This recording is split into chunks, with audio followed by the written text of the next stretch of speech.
सभी आदरणीय मुख्यमंत्री जी का आभार व्यक्त करता हूं कि आपने समय भी निकाला और बहुत गंभीरता के साथ अपनी बातें रखी। लेकिन मेरा आपसे आग्रह है कि अब तक जो कुछ भी चर्चाएं, डिस्कशन हुआ है, उसमें सभी राज्य इन्वॉल्व है, अफसर लेवल पे इन्वॉल्व है, दुनिया के अनुभवों को भी शेयर, लेकिन फिर भी मुख्यमंत्रियों का अपना एक विशेष अनुभव होता है। पब्लिक लाइफ में काम करने वाले लोगों की एक विशेष दृष्टि होती है, क्योंकि इन चीजों को अगर आपके सुझाव मिलेंगे तो मेरा आग्रह है कि आप लिखित में अगर हो सके उतना जल्दी, क्योंकि आज भी कुछ अच्छे मुद्दे उठाए सबने कि ये हो, ये हो, ये हो, इससे भी ज्यादा होंगे। ये अगर मिल जाएंगे तो हमें अपनी स्ट्रेटेजी वर्कआउट करने में सुविधा होगी। और ये कोई किसी पे थोप नहीं सकता है। भारत सरकार निर्णय करे कि हम ये करेंगे और राज्य सरकार, ऐसा नहीं हो सकता। हम सबको मिलकर के ही इस चीज को आगे बढ़ाना पड़ेगा और इसलिए सबके विषयों का बड़ा महत्व है। कोरोना संक्रमण से जुड़े जो प्रेजेंटेशन हुए उनमें भी काफी जानकारियां उभर कर आई हैं। आज मैं प्रारंभ में कुछ मुख्यमंत्रियों से बात की थी जहां स्थिति जरा बिगड़ रही है।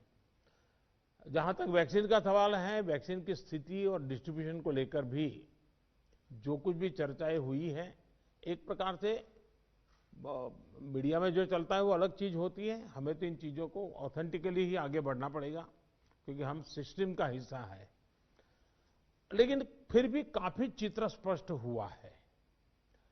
एक समय था जब हम सभी के सामने चुनौती एक अनजान ताकत से लड़ने की थी, लेकिन देश के संगठित प्रयासों ने इस चुनौती से मुकाबला किया, नुकसान को कम से कम रखा। आज रिकवरी रेट और फर्टिलिटी रेट दोनों ही मामलों में भारत दुनिया के अधिकतर देशों से बहुत संभली हुई स्थिति में है। हम सभी के अथक प्रयासों से देश में टेस्टिंग से लेकर ट्रीटमेंट का एक बहुत बड़ा नेटवर्क आज काम कर रहा है। इस नेटवर्क का लगातार विस्तार भी किया जा रहा है। पीएम केयर्स के माध्यम से ऑक्सीजन और वेंटिलेटर्स उपलब्ध कराने पर भी विशेष जोर है। कोशिश ये है कि देश के मेडिकल कॉलेज और जिला अस्पतालों को ऑक्सीजन जनरेशन के मामले में सेल्फ सफिशिएंट बनाया जाए। इसलिए अभी 160 से ज्यादा नए ऑक्सीजन प्लांट्स के निर्माण की प्रक्रिया ऑलरेडी शुरू की गई है। पीएम केयर फंड से देश के अलग अलग अस्पतालों को हजारों नए वेंटिलेटर्स मिलने भी सुनिश्चित हुए हैं। वेंटिलेटर्स के लिए पीएम केयर फंड से 2000 करोड़ रुपए ऑलरेडी स्वीकृत किए गए हैं। साथियों, कोरोना के मुकाबले के बीते 8-10 महीने के अनुभवों के बाद देश के पास पर्याप्त डेटा है। कोरोना के मैनेजमेंट को लेकर एक व्यापक अनुभव है। आगे की रणनीति बताते समय हमें बीते कुछ महीनों के दौरान देश के लोगों ने, हमारे समाज ने कैसे रिएक्ट किया है, कैसे रिस्पॉन्ड किया है, मुझे लगता है इसको भी हमें समझना होगा। देखिए, कोरोना के दौरान भारत के लोगों का व्यवहार भी एक तरह से अलग अलग चरणों में रहा है और अलग अलग जगह पे अलग अलग रहा है। जैसे हम मोटा मोटा देखें तो पहला चरण था, बड़ा डर था, खौफ था, किसी को ये समझ नहीं आ रहा था कि उसके साथ क्या हो जाएगा, और पूरी दुनिया का हाल था। हर कोई पैंडेमिक में था, पैंडेमिक के कारण पैनिक में था और उसी हिसाब से हर कोई रिएक्ट कर रहा था। हमने देखा प्रारंभ में आत्महत्या तक की घटनाएं घटी थी। पता चला कोरोना हुआ तो आत्महत्या कर दी। इसके बाद धीरे धीरे धीरे दूसरा चरण आया। दूसरे चरण में लोगों के मन में भय के साथ साथ दूसरों के लिए संदेह भी जुड़ गया। उनको लगा कि भाई इसको कोरोना हो गया, मतलब कुछ गंभीर मामला है, दूर भागो। एक प्रकार से घर में से भी नफरत का माहौल बन गया और बीमारी की वजह से समाज में कटने का डर लोगों को लगने लगा। इस कारण कोरोना के बाद कई लोग संक्रमण को छिपाने लगे। उनको लगा कि ये तो बताना नहीं चाहिए, कुछ समाज में मैं कट जाऊंगा। अब उसमें से भी हम धीरे धीरे समझे, लोग बाहर आए, तीसरा चरण शुरू हुआ और तीसरे चरण में लोग काफी हद तक संभलने लगे। अब संक्रमण को स्वीकारने के लगे और अनाउंस भी करने लगे, भाई मुझे तकलीफ है, मैं आइसोलेट कर रहा हूं, मैं क्वारंटाइन कर रहा हूं, आप भी करिए। जो एक प्रकार से लोग भी अपने आप से लोगों को समझाने लगे। लेकिन आपने भी देखा होगा कि लोगों में अधिक गंभीरता भी आने लगी और हमने देखा कि लोग अलर्ट भी होने लगे। और इस तीसरे चरण के बाद हम चौथे चरण में पहुंचे। जब कोरोना से रिकवरी का रेट बढ़ा तो लोगों को लगता है कि ये वायरस नुकसान नहीं कर रहा है, ये कमजोर हो गया है। बहुत से लोग ये भी सोचने लगे हैं कि अगर बीमार हो भी गए तो ठीक हो जाएंगे। इस वजह से लापरवाही का ये स्टेज बहुत बड़ा व्यापक हो गया है। और इसीलिए मैंने हमारे त्योहारों की शुरुआत में ही स्पेशली राष्ट्र के नाम संदेश दे करके सबको हाथ जोड़ करके प्रार्थना की थी कि भाई ढिलाई मत बरतिए, क्योंकि कोई वैक्सीन नहीं है, दवाई नहीं है, हमारे पास एक ही रास्ता बचा है, हम हर एक को कैसे अपने अपने आप बचाएं। और हमारी जो गलतियां हुई वही एक खतरा बन गया, थोड़ा ढिलाई आ गई। इस चौथे चरण में लोगों को कोरोना की गंभीरता के प्रति हमें फिर से जागरूक करना ही होगा। हम एकदम से वैक्सीन पर शिफ्ट तो जिसका काम करना है करेंगे, हमें तो कोरोना पर ही फोकस करना है। हमें किसी भी हालत में ढिलाई नहीं बरतने देनी है। हाँ, शुरू में कुछ बंधन इसलिए लगाने पड़े ताकि व्यवस्थाएं भी विकसित करनी थी, लोगों को थोड़ा एजुकेट भी करना था। अब हमारे पास टीम तैयार है, लोग भी तैयार हैं। थोड़ा आग्रह रखेंगे तो चीजें संभल सकती हैं। तो जो जो चीज हम तैयार करें उसको जरा इंप्लीमेंट करें और हमें आगे अब कोई बढ़े नहीं, इसकी चिंता जरूर करनी होगी, कोई नई गड़बड़ न हो। आपदा के गहरे समंदर से हम निकले हैं, ये हम मान के चले। इतना बड़ा देश, दुनिया मानती थी कि भारत तो नहीं संभल पाएगा। आपदा के गहरे समंदर से हम निकलकर हम किनारे की तरफ बढ़ रहे हैं। हम सभी के साथ वो पुरानी जो एक शेर शायरी चलती है, ऐसा ना हो जाए कि हमारी किश्ती भी वहां डूबी जहां पानी कम था। ये स्थिति हमें नहीं आने देनी है। साथियों, आज हम दुनिया भर में देख रहे हैं कि जिन देशों में कोरोना कम हो रहा था, आपको पूरा चार्ट बताया कैसे तेजी से संक्रमण फैल रहा है। हमारे यहां भी कुछ राज्यों में ये ट्रेंड चिंताजनक है ही है।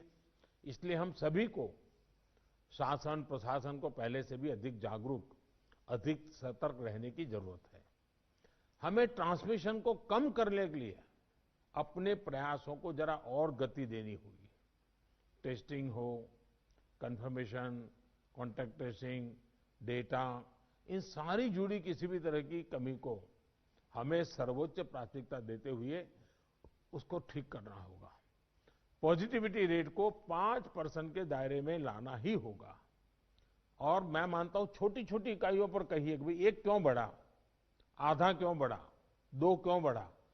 हम राज्य के स्केल पर चर्चा करने के बजाय अब जितनी लोकलाइज चर्चा करेंगे शायद हम एड्रेस जल्दी कर पाएंगे। दूसरा, हम सबने अनुभव किया है कि आरटीपीसीआर टेस्ट का अनुपात बढ़ना चाहिए। जो घरों में आइसोलेटेड मरीज हैं उनकी मॉनिटरिंग ज्यादा बेहतर तरीके से करनी होगी। आप भी जानते हैं कि अगर वहां थोड़ी भी ढिलाई रही तो मरीज बहुत गंभीर स्थिति में अस्पताल आता है, फिर हम बचा नहीं पाते हैं। जो गांव है, कम्युनिटी के स्तर पर हेल्थ सेंटर हैं, उनको भी हमें ज्यादा इक्विप करना ही होगा। गांव के आसपास भी इंफ्रास्ट्रक्चर ठीक रहे, ऑक्सीजन की सप्लाई पर्याप्त रहे, ये हमें देखना होगा। हम लोगों का लक्ष्य होना चाहिए कि फर्टिलिटी रेट को 1% से भी नीचे लाए। और वो भी मैंने जैसे कहा, छोटे छोटे इलाके में देखा जाए एक मृत्यु हुई क्यों हुई, जितना इतना फोकस करेंगे तब स्थिति को संभाल पाएंगे।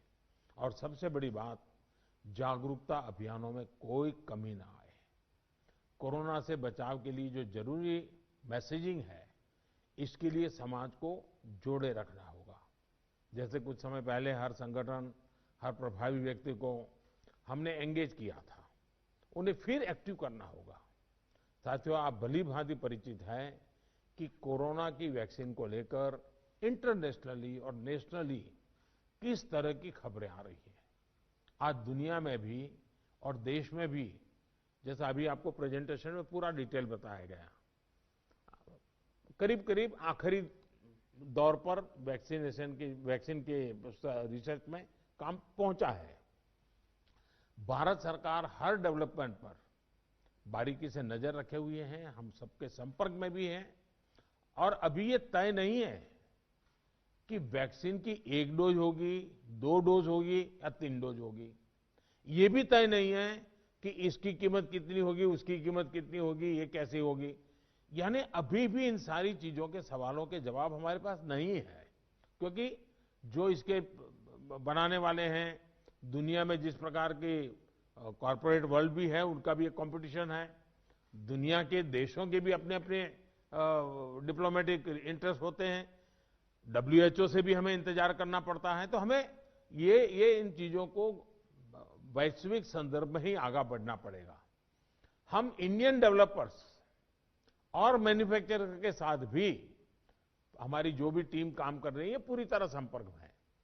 इसके अलावा ग्लोबल रेगुलेटर्स, अन्य देशों की गवर्नमेंट्स, मल्टीलेटरल इंस्टीट्यूशंस और साथ ही इंटरनेशनल कंपनीज, सभी के साथ जितना संपर्क बढ़ सके, जितनी रियल टाइम कम्युनिकेशन हो, इसके लिए पूरा प्रयास, एक व्यवस्था बनी हुई है।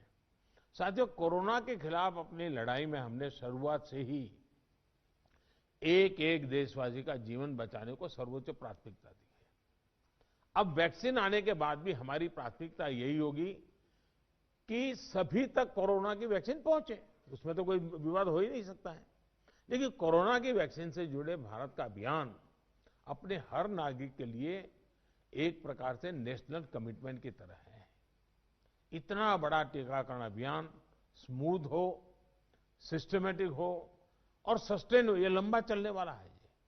इसके लिए हम सभी को, हर सरकार को, हर संगठन को एकजुट होकर के कोऑर्डिनेशन के साथ एक टीम के रूप में काम करना ही पड़ेगा।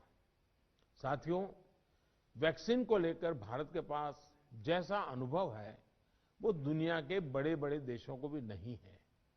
हमारे लिए जितनी जरूरी है स्पीड है, उतनी ही जरूरी है सेफ्टी भी है। भारत जो भी वैक्सीन अपने नागरिकों को देगा, वो हर वैज्ञानिक कसौटी पर खरी होगी। जहां तक वैक्सीन के डिस्ट्रीब्यूशन की बात है, तो उसकी तैयारी भी आप सभी राज्यों के साथ मिलकर के की जा सके रही है। वैक्सीन प्राथमिकता के आधार पर किससे लगाई जाएगी, ये राज्यों के साथ मिलकर के, ये मोटा मोटा खाका भी आपके सामने रखा है कि भाई अगर इस प्रकार से WHO ने जो कहा है हम चलते हैं तो अच्छा है, लेकिन फिर भी ये निर्णय तो हम सब मिलकर के ही करेंगे। हर राज्यों के सुझाव का महत्व इसमें बहुत रहेगा, क्योंकि आखिरकार उनको अंदाज है कि उनके राज्य में ये कैसे होगा। हमें कितनी अतिरिक्त कोल्ड स्टोरेज की जरूरत रहेगी, मुझे लगता है कि राज्यों ने इस पर अभी बल देकर के व्यवस्थाएं खड़ी कर देना शुरू कर देना चाहिए। कहां संभव हो गए, उसके पैरामीटर्स क्या हो गए, उस पर हमें यहां से सूचनाएं तो डिपार्टमेंट को चली गई है, लेकिन इसको अब इम्प्लीमेंट करने के हमने रेडी रखना पड़ेगा। और जरूरत पड़ी तो अतिरिक्त सप्लाई भी सुनिश्चित की जाएगी। और इसका विस्तृत प्लान बहुत जल्द ही राज्य सरकारों के साथ मिलकर के तय कर दिया जाएगा। हमारी राज्यों की और केंद्र की टीम साथ लगातार वो बातचीत कर रहे हैं, काम चल रहा है। केंद्र सरकार ने राज्यों से कुछ समय पहले आग्रह किया था कि स्टेट लेवल पर एक स्टीयरिंग कमेटी एवं स्टेट और डिस्ट्रिक्ट लेवल पर टास्क फोर्स का, और मैं तो चाहूंगा कि ब्लॉक लेवल तक हम जितना जल्दी ये व्यवस्थाएं खड़ी करेंगे, और किसी न किसी एक व्यक्ति को काम देना पड़ेगा। इन कमेटियों की रेगुलर बैठकें हो, उनकी ट्रेनिंग हो, उनकी मॉनिटरिंग हो, और जो ऑनलाइन ट्रेनिंग होती है वो भी शुरू हो। हमें हमारा रोजमर्रा के काम के साथ कोरोना से लड़ते लड़ते भी इस एक व्यवस्था को भी विकसित तुरंत करना पड़ेगा, ये मेरा आग्रह रहेगा।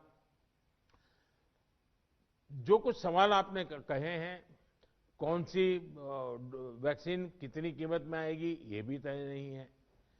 मूल भारतीय वैक्सीन अभी दो मैदान में आगे हैं, लेकिन बाहर के साथ मिलकर के हमारे लोग काम कर रहे हैं। दुनिया में जो वैक्सीन बन रही हैं वे भी मैन्युफैक्चरिंग के लिए भारत को के लोगों के साथ ही बात कर रहे हैं, कंपनियों के साथ।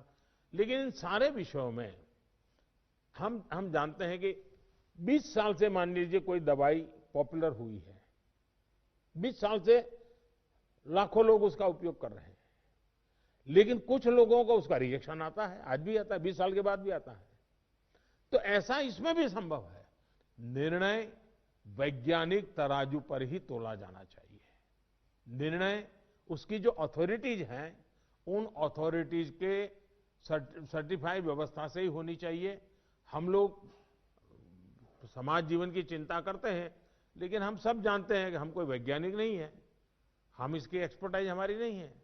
तो हमें दुनिया में से जो व्यवस्था के तहत जो चीजें आती हैं आखिरकार उसी को ही स्वीकार करना पड़ेगा और उसको स्वीकार करके हम आगे चलेंगे। लेकिन मैं आपसे आग्रह करूंगा कि आप के मन में जो योजना हो, खास करके वैक्सीन के संबंध में, किस प्रकार से आप डिलीवरी नीचे तक ले जाएंगे, आप जितना जल्दी बहुत डिटेल प्लान करके लिख करके भेजेंगे तो निर्णय करने में सुविधा होगी। और आपके विचारों का ताकत इसमें बहुत है। राज्यों का अनुभव बहुत अहमियत रखता है, क्योंकि वहीं से ये चीज आगे बढ़ने वाली है। और इसलिए मैं चाहूंगा कि आपका बहुत ही एक प्रकार से प्रोएक्टिव पार्टिसिपेशन इसमें बने, यही मेरी अपेक्षा है। लेकिन मैंने पहले ही कहा, वैक्सीन अपनी जगह पे है, वो काम होना है, करेंगे, लेकिन कोरोना की लड़ाई जरा भी ढीली नहीं पड़नी चाहिए, थोड़ा सा भी ढिलास नहीं आनी चाहिए। यही मेरी आप सबसे रिक्वेस्ट है। आज मेरी तमिलनाडु और पुडुचेरी के मुख्यमंत्रियों से बात करने का मुझे अवसर मिला। आंध्र से मैं फोन नहीं कर पाया था सुबह। एक साइक्लोन हमारे पूर्वी तट पे एक्टिव हुआ है, वो कल शायद तमिलनाडु, पुडुचेरी और आंध्र का कुछ हिस्सा वहां पर आगे बढ़ रहा है। और सारी भारत सरकार की टीमें बहुत एक्टिव हैं, सब लोग गए हैं। मैंने आज 2 आदरणीय मुख्यमंत्री जी से बात की थी, आंध्र के मुख्यमंत्री जी से अभी इसके बाद बात करूंगा। लेकिन सबके लिए पूरी तरह भारत सरकार और राज्य सरकारें मिल करके, और पहला काम खाली करवाना, लोगों को बचाना, इस पर हमारा जोर रहे। फिर एक बार मैं आप सबका बहुत आभारी हूं, आप सबने समय निकाला। लेकिन मैं आग्रह करूंगा कि आप जल्दी से मुझे कुछ न कुछ जानकारियां भेजिए। धन्यवाद।